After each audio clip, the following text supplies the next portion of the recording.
Viz Media just dropped some heat new manga announcements today. Let's go over all of them. So as always, Viz Media brings us some new license announcements every February, June, and October, and I thought that these were going to come in the second or third Friday of this month, but here we are, the first Friday of the month. They already dropped the announcements, and there was a lot of really amazing stuff that was announced. Some stuff for everyone, some stuff for the shonen fans, for the shoujo fans. Everyone's got something to be excited about. If you missed it, I did do a live stream going over the announcements as they were coming out. I did that with my friend Colleen from Colleen's Manga Rex. I don't have the live stream up publicly right now, but I'm gonna probably clip some pieces of it and share those because there was some good stuff in there when we were like freaking out about some of the license announcements. Anyway, I'm gonna go through these in the order that they were announced. I'm gonna read exactly what Viz said during the announcement off of my phone, and then I'll give a little bit more information on some of these where I have information to give. Starting out, we start out with a light novel from Kaiju No. 8, exclusive on the 3rd Division. So, fans of Kaiju No. 8, if you're also a light novel reader, there we go. We have a Kaiju No. 8 light novel spinoff for you. They said, get an exclusive sneak peek into the lives of kaiju fighting heroes Kafka, Reno, Kikoru, and Hoshina in a new light novel. Now, the next one, this was really an announcement for the shoujo fans out there. Like, this was a shoujo day, which is great because the shoujo fans have not had such a huge bunch of announcements in a really long time, and today started with Otaku Vampire's Love Bite, or as it's known as in Japan, Oshii Amagami by Julieta Suzuki, which you may recognize as the creator of Kami-sama Kiss. This is a currently ongoing series from the magazine Hana to Yume in Japan. Viz had to say about it, modern vampire Hina sets out from Romania to live out her otaku dreams in Japan. Her new neighbor Kyuta looks just like her anime crush. Can she convince him to be friends? So kind of has the the vibe of the Geek X Hitman and stuff like that, or like the Yakuza's Bias, where it's someone getting into being an otaku, getting into something like that, except this time it's a vampire doing it. So that's the first one for the shoujo fans out there. I know that this is one that a lot of my friends, including Colleen, were really hoping would get licensed, so I'm very happy for Colleen and all other shoujo fans. And this is one that I was very excited about, and that of course is Trillion Game, coming from Riichiro Inagaki, the writer of both Eyeshield 21 and Dr. Stone, as well as the artist Ryoichi Ikegami of the original Spider-Man manga and Crying Freeman, among many other things. This one is an ongoing series. Currently, I think it has 8 volumes from Big Comic Superior. Viz had to say about this one, Haru and Gaku become the first Japanese people in the 21st century to enter the Billionaires Club. Gaku reflects on when he first met Haru and their unorthodox path to success. So excited. I'm glad I was right about this one getting licensed. We do bingo boards every time, and this was not in our main bingo board, but this was on my like side wish list board, and I'm so glad I was right about it. All right, next up, we have a couple of good ones for the Studio Ghibli fans out there. First is the Kikis Delivery Service film comic hardcover. This is the second of these new all-in-one deluxe hardcovers that they're doing of the Ghibli film comics. The first one was the Totoro hardcover. So this one's the second one they're doing of these all-in-ones, and hopefully they continue because these are really cool. I know like in our live stream there were people like, what's the point of these? You're just taking like screenshots from the anime.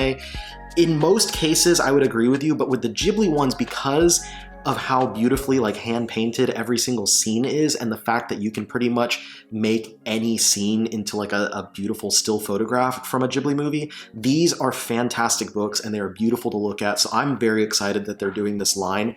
What Viz had to say about them was revisit Studio Ghibli and Hayao Miyazaki's classic film Kiki's Delivery Service through film comics, collected for the first time into one deluxe edition hardcover. Kiki's Delivery Service film comic releases fall 2024. These are all fall 2024 releases, by the way. And the other one for the Ghibli fans, we have the Studio Ghibli Architecture in Animation, kind of an art book, kind of an info book. Explore the dazzling animated worlds of Spirited Away, Princess Mononoke, Howl's Moving Castle, and more, featuring interviews with acclaimed director Hayao Miyazaki and behind-the-scenes info. Studio Ghibli Architecture in Animation. So for the fans of the movies, this is going to be a really cool kind of art book to get. I'm going to look forward to that. That's going to be a nice one to add to the collection. Next up, we got a VIZ Original. Their Originals line is stuff usually created for Viz, but this one is an adaptation, or it says it's based on the hit webtoon. So I don't know if they're just pulling the original webtoon and then reformatting it for physical, like often happens with that stuff. But we have I'm the Grim Reaper by Graveweaver. I've never read this, but in the live stream, a lot of people in the chat were very excited, said this was a really good one. They said about it, new from VIZ Originals, to escape eternity in the ninth circle of hell, Scarlet takes on a job as Satan's own Grim Reaper, based on the hit webtoon I'm the Grim Reaper by Graveweaver. And it features exclusive bonus content. So I'm guessing that it's just adapting the webtoon as it is into physical format, because webtoons scroll and they have to adapt it in a certain way, and then there's bonus content in there that's not part of the webtoon. Now, of course, it wouldn't be Viz if there wasn't a Junji Ito release, and we got Uncanny: The Origins of Fear by Junji Ito. This is not a manga, it is a prose book that looks back at his 35-year career in working in manga. For the first time since his debut 35 years ago, Junji Ito reveals the origins of his horror stories. With behind-the-scenes tales from the master himself, this prose memoir, Uncanny: The Origins of Fear by Junji Ito, will be released in fall of 2024. So I think, if I'm not mistaken, from what I've read about the Japanese edition before this announcement was made, I think there are illustrations in this volume that are like exclusive to this book. But otherwise, it is not a manga, it is a prose book. But if you're curious about where Ito comes up with his ideas, what he's inspired by, all that kind of stuff, this is the book that you're going to want to pick up. And personally, I'm really happy that they got this one licensed. I'm happy to check this one out. Next up, going back to some manga, not a Demon Slayer spinoff, but from creator Koyoharu Gotoge, a one-shot story collection including some early Demon Slayer drafts of some of the characters. A collection of short stories from the early days of Koyoharu Gotoge, creator of Demon Slayer Kimetsu no Yaiba, includes early drafts of familiar characters like Muzan and Tamayo. Koyoharu Gotoge before Demon Slayer Kimetsu no Yaiba releases fall 2024. So this one, kind of like they did the one for Before Promised Neverland by those creators, this is before Demon Slayer by Gotoge, and just short stories before they did Demon Slayer. So if you're a fan of Demon Slayer, this is going to be a cool one to add into your collection. Next, this is to me probably the biggest one that got announced. I could not believe that this was announced. This one, during our live stream, we were just freaking out. And as Colleen put it, this seemed like such a, Colleen named their bingo board their delusional picks. Mine was just my wish list, but they said it was their delusional picks. This was such a delusional pick, they didn't even put it on their delusional bingo board. Red River coming back in 3-in-1s. Red River was part of VIZ's shoujo line before Shoujo Beat, and it has been very out of print for a very long time, and now it is coming back in these 3-in-1 editions. Yuri's perfect life is about to change. One night, hands appear out of a street puddle and transport her to the ancient Middle East for an unexpected adventure. The classic romance series, Red River 3-in-1 edition by Chie Shinohara, fall 2024. I'm so excited about this. We'll find out soon if the 3-in-1s are going to be oversized or not. I'm hoping they'll be oversized, but I'm thinking that because they seemed very hesitant in the not too distant past about reprinting some of these shoujo titles, I'm thinking they might just do the 3-in-1s similar to the cheap ones that Naruto, One Piece, Bleach, and all them have gotten. I'm hoping I'm wrong, but I'm thinking that's the way that they're going to do this one. I'm hoping they would put out really nice, high-quality 3-in-1s for this one, but we'll see. We will see soon enough once we find out the dimensions of the books. And I'm hoping that after this type of an announcement here, that we could also wind up seeing some of those other classics like Basara, Please Save My Earth, some of those that haven't been in print for a while getting reprinted, whether it's in singles, 3-in-1s, or anything else. It would be great to see those. From Far Away, Sand Chronicles, whose creator just recently passed, these would all be great to see back in print. Next up, another one from the Shoujo Beat line, Vampire Knight, the complete box set. A new collector set of the iconic manga series Vampire Knight is coming fall 2024. Vampire Knight complete box set by Matsuri Hino includes all 19 volumes, a day class planner, and an exclusive art book. So Vampire Knight was, like, between this and Red River, it feels like we're back in the early 2000s, because this was one of the biggest selling series that they had back in the early 2000s, ahead of most shonen titles at the time. And it did get 2 box sets. Like, one of them had like 1 through 10 and the other one was 11 through 19, but now it's all in one. And I'm guessing it's going to have the same type of, like, the box set that folds closed, similar to the Shonen Jump box sets that we get. Next up after this one, we have After God by Sumi Eno. I personally had never heard of this one. However, the chat was very happy about this one, so that was cool to see. A lot of people who have read it online before saying it's really great. This one is currently being serialized in the magazine Manga 1. It's a digital magazine since August of 2021. This is the same magazine that published stuff like Mob Psycho 100 and Twilight Princess. The creator Sumi Eno, this is their first work that's coming out in English. So I have nothing to base expectations on with this one, but the artwork looks phenomenal and I cannot wait to try this one out. Next up, we had to get something for Pokemon out there, so we have the complete Pokemon Pocket Guide box set, which releases late this year. It only covers 898 Pokemon, so I'm guessing, what is that? Just through like Sword and Shield? So it doesn't cover, I know it doesn't cover Scarlet and Violet. We didn't get the announcement for Sun and Moon yet, unfortunately, but soon. Next up, another Nintendo-based one is Legend of Zelda Twilight Princess box set. The manga adaptation of the Legend of Zelda Twilight Princess video game is coming to box set containing all 11 volumes and a collectible double-sided poster. The Legend of Zelda Twilight Princess complete box set by Akira Himekawa. This is my personal second favorite Zelda manga. I've mentioned that here and on other places before. The best Zelda manga, for me, in my opinion, is the Shotaro Ishinomori Link to the Past manga.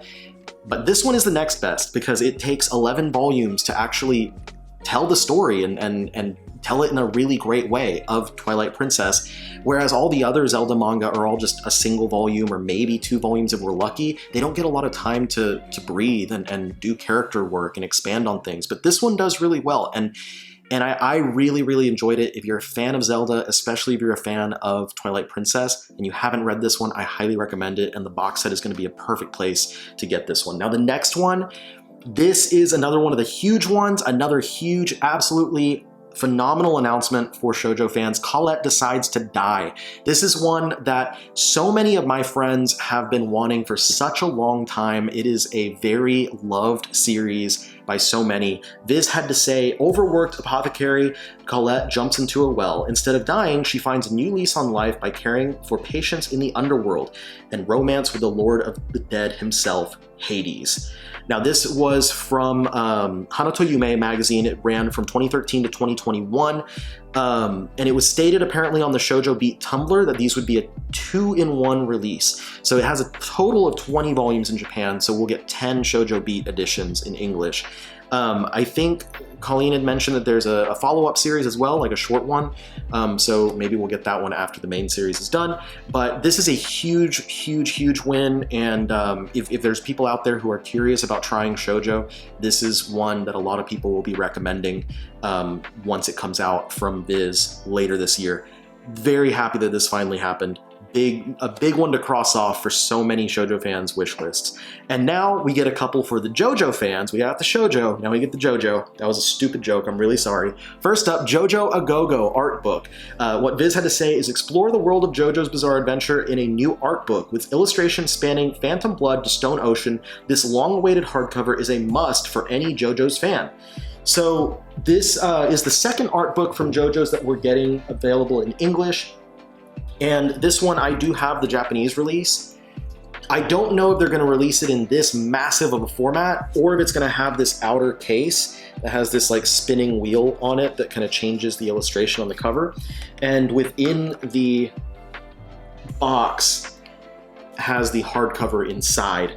So I don't know if we're going to get the same presentation as the Japanese edition. It might just be, I mean, this one says it's the Ultimate Edition, so that might be why it comes with the case. Maybe they'll just do it with the hardcover itself. But even so, I don't know if they're going to do it in the same trim size. Is it going to be as massive as that, or are they going to size it down? I would hope they do it in the same trim size, but we'll find out soon once we see the dimensions listed on like Amazon or whatever. And then the other one, if you're not an art book fan, this is going to be for you. We've got JoJo's Bizarre Adventure Shining Diamonds Demonic Heartbreak, or you know, that's the English title. They have to say Shining, not Crazy, for the English one. By Kohei Kadono, known for writing the Purple Haze Feedback and Boogie Pop light novels. And then artwork by Tasuku Karasuma, the creator of No Gun's Life. This is a story set between parts 3 and 4, focused on Whole Horse Josuke and Ryoko Kakyoin, the cousin of Noriaki Kakyoin. What Viz had to say was, reunite with the casts of Stardust Crusaders and Diamond is Unbreakable 10 years after Dio's death in this spin-off manga. JoJo's Bizarre Adventure Shining Diamonds Demonic Heartbreak, with story by Kohei Kadono and art by Tasuku Karasuma. Very excited about that one. So this one wrapped up somewhat recently in 3 chapters, but there's also material that didn't make it into the manga that's being put into light novel format. So the first question on this one that people were asking is it going to be a hardcover? We'll find out on that one soon enough as well, but I want to say it probably will be, especially because they released the Rohan Kishibe books in hardcover. So it seems like this would be released in hardcover. The question that I have is, are they going to just do the individual volumes? Are they going to do a 3-in-1? I'm curious on that front as well. I'm assuming they're going to do individual 3 volumes in hardcover. And I'm hoping that they'll release the light novel material as well later on.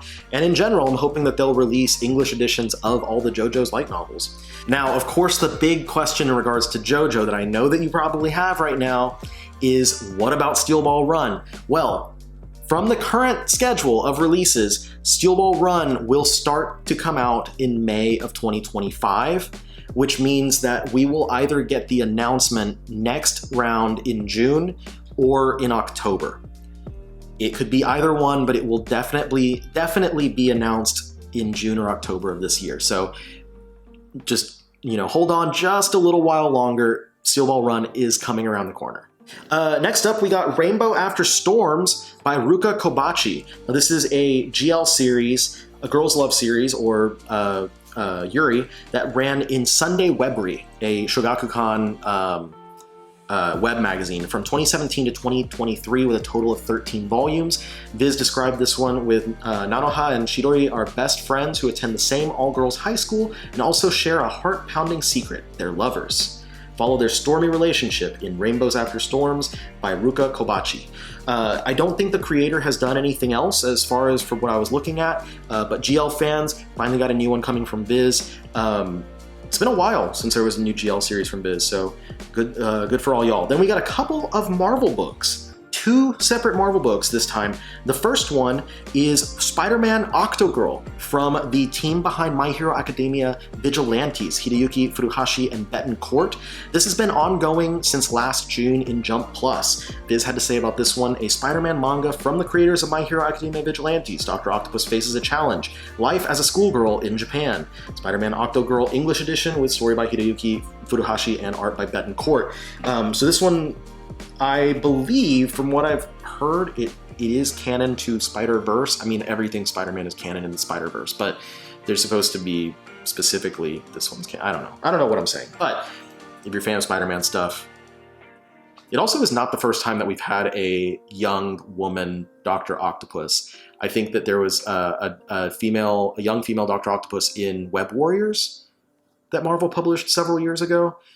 Off the top of my head, I think that I'm correct on that one. Anyway, moving on, the next Marvel one was the X-Men manga by Hiroshi Higuchi. Now, this one's a little bit curious. I'll say why in a second. The English edition manga adaptation of the beloved X-Men the Animated Series is newly remastered and presented in a deluxe edition for the first time, X-Men by Hiroshi Higuchi. Now, this series ran, at least when it was published in the US, it ran for 26 total issues. I don't know if that was the entirety of the manga. However, only the first 2 were by Higuchi. So I don't know if they just listed his name because he was the first creator and they didn't go far enough in there and pull the other creators' names out, or if this is only going to be a re-release of the first 2 issues. How much this is going to be, once we get the solicit information, like once it's uploaded on Amazon, we'll see how many pages this is, and then we can assume how many issues that this covers, because American comics at the time were like 22 pages long. So we'll be able to tell how many of the 26 issues made it into this collection. So as of now, is it going to be 1 volume collecting the whole thing? Is it going to be multiple volumes? Is it going to be 1 volume collecting only part of it? We will find out soon enough. Next, another really, really exciting one. Last Quarter by Ayazawa, creator, of course, of Nana, Paradise Kiss, and the currently publishing Neighborhood Story. This is a series that was published in Ribbon from 1998 to 1999, completed in 3 volumes. And Viz had to say about this one, translated in English for the first time for the creator of Nana comes a touching supernatural love story, Last Quarter by Ayazawa. So yeah, fans of any of Yazawa's previous stories, this is going to be one for you. Once again, I'm curious, because it's only 3 volumes, are they going to do individual volumes and all in one? We'll find out soon enough. That's the stuff that really makes me curious about a lot of these. And we're approaching the end. We got a couple from Disney real quick, and then one pretty big one at the end. Next up, we have Twisted Wonderland, the anthology manga comic, whatever you want to call it. The cover of it says anthology comic, but the description is the manga anthology. Traverse Twisted Wonderland in a new anthology series featuring short tales by different manga creators and covers by Yana Taboso, the creator of Black Butler. And then also for you Twisted Wonderland fans, the official art book is coming out. Discover the world of Night Raven College. This deluxe book features character art, sketches, and notes from the original concept inspired by Disney villains. So 2 things for the Disney Wonderland fans, and then the last one for One Piece fans. I knew this one was going to happen, especially since they put up the digital one-shot of Oda's Monsters, but wanted Eiichiro Oda before One Piece is getting an English release. So this, they said, set sail with a collection of early work by the creator of the international mega hit One Piece, featuring Romance Dawn, the one-shot that would become One Piece. Wanted Eiichiro Oda before One Piece, fall 2024. So a bunch of different one-shots, early works by Eiichiro Oda, all collected here. It does include the original version of Romance Dawn, plus Monsters, which was adapted just recently. It was put up on Netflix. Which is a story about the samurai Ryuma. I'm very excited about that one. I have been hoping that we would get those early Oda stuff, and like after we made our official bingo board, I was like, ah, crap. I should have included that one because the anime just came out, so that's definitely going to be getting a release at some point. Anyway, so that's it. That's all the new physical announcements, more than we usually get. And then 3 digitals. I'm not going to read all the stuff about them, but Nue's Exorcist, Kill Blue, and Tokyo Demon Bride Story are the digital ones that are coming out. So fans of those series just know that just because it's going digital does not mean it's never going to get a physical release. And with the current success, I know Nue's Exorcist is doing really well in the magazine. It'll probably wind up getting physical. These digital releases are actually coming out really quickly, so it makes me wonder if in the future every Shonen Jump title is going to get a digital, not just like digital on the app, but a digital volume release. And then after the digital volume releases, maybe we'll start getting physical. So that's all of the announcements. I'm very excited about a lot of these. I'll be picking up, I'm going to try out the Otaku Vampires Love Bite, since a lot of friends are really into that. Obviously, I'm picking up Trillion Game, super excited about that. I'm picking up both of the Ghibli books. I'm going to try out the Grim Reaper, I Am the Grim Reaper series. And of course, I'm grabbing Uncanny Origins of Fear by Junji Ito. I will definitely be getting the Gotoge before Demon Slayer. Absolutely, day one, signed up for Red River 3-in-1s. I've been wanting this series for so long, and I'm so glad it's getting re-released. Probably won't get the Vampire Knight box set personally. I'm absolutely going to be trying out After God. Super excited from what everyone's been saying about it, and I am dialed in for Colette Decides to Die. I've had so many people tell me how great that series is, and I'm so excited to be able to collect it and add it to the collection, or add it to my library. JoJo A Go-Go, I already have the Japanese edition. I'm curious to see how it compares, but I don't know. We'll see if I double dip on that one with the English one. But I'm obviously, as a giant fan of JoJo's, I am definitely getting the Shining Diamonds Demonic Heartbreak once that comes out. And we will see about, I might try out the Rainbow After Storms. Absolutely picking up SpiderMan Octogirl and XMen manga. And absolutely grabbing last quarter as well. I'm not into Twisted Wonderland, so I'll be able to skip out on both of those, but I have to get that Eiichiro Oda Stories book, and that just, so many things I'm excited about. So many things I'm looking forward to picking up. Let me know in the comments down below what you are excited to pick up, and as always, remember that each of these is for someone. Just because it wasn't for you doesn't mean other people are not super excited about, and just be respectful about stuff. You know, I know everyone's got their licenses they want to see happen, and I think that today was a really great example of how you never know what's going to happen, but your most wanted thing, the thing that you think that is the most delusional thought that you have, it might actually happen someday. And with that, thank you so much for watching. If you're new here, please hit subscribe and watch all the videos I put out roughly every week. And if you're not new here, thanks again for tuning in, and I appreciate you checking out this video. I appreciate each and every one of you for every single video you watch, and I'll see you all in the next one. Peace out.